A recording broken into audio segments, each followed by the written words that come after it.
नमस्कार साथियों, ये सत्र मौसम से तो जुड़ा हुआ है। अब दिल्ली में भी वर्षा अपना दस्तक देना प्रारंभ किया है, लेकिन फिर भी न बाहर की गर्मी कम हो रही है और पता नहीं अंदर भी गर्मी कम होगी कि नहीं होगी।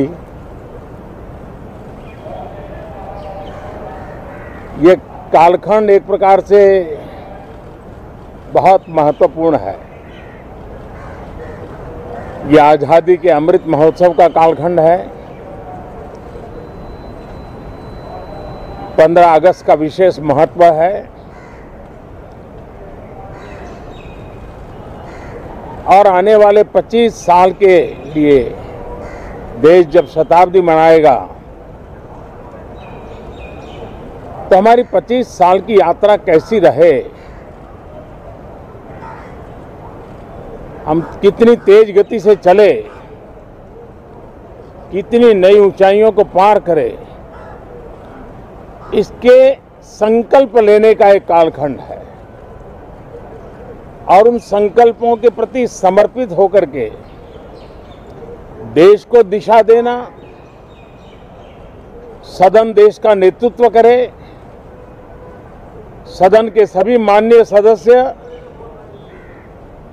राष्ट्र में नई ऊर्जा भरने के लिए निमित्त बने, उस अर्थ में यह सत्र भी बहुत महत्वपूर्ण है। ये सत्र इसलिए भी महत्वपूर्ण है कि इसी समय राष्ट्रपति पद और उपराष्ट्रपति पद के चुनाव हो रहे हैं। आज मतदान भी हो रहा है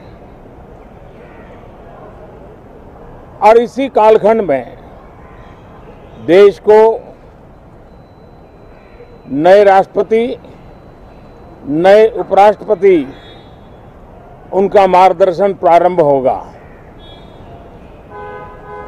हम हमेशा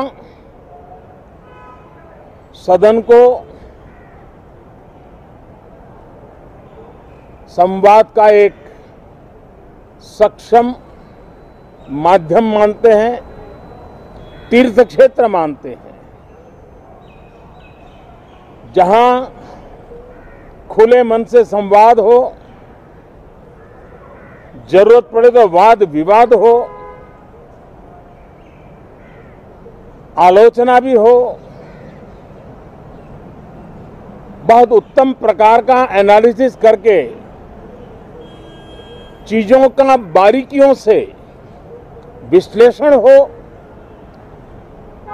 ताकि नीति और निर्णयों में बहुत ही सकारात्मक योगदान हो सके।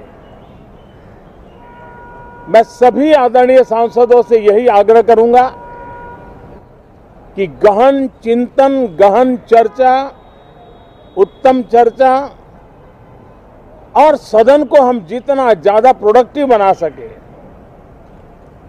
सदन को जितना ज्यादा फ्रूटफुल बना सके, उसलिए सबका सहयोग हो और सबके प्रयास से ही लोकतंत्र चलता है, सबके प्रयास से ही सदन चलता है, सबके प्रयास से ही सदन उत्तम निर्णय करता है।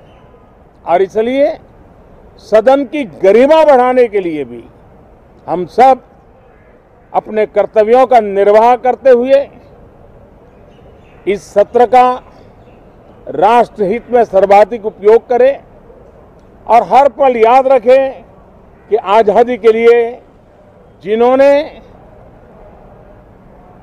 अपनी जवानी खपा दी, अपना जीवन खपा दिया, जिंदगी जेलों में काटी, कुछ ने शहादत स्वीकार की, उनके सपनों को ध्यान में रखते हुए और जब 15 अगस्त सामने है तब सदन का सर्वाधिक सकारात्मक उपयोग हो, यही मेरी सबसे प्रार्थना है। आप सबका भी बहुत बहुत धन्यवाद।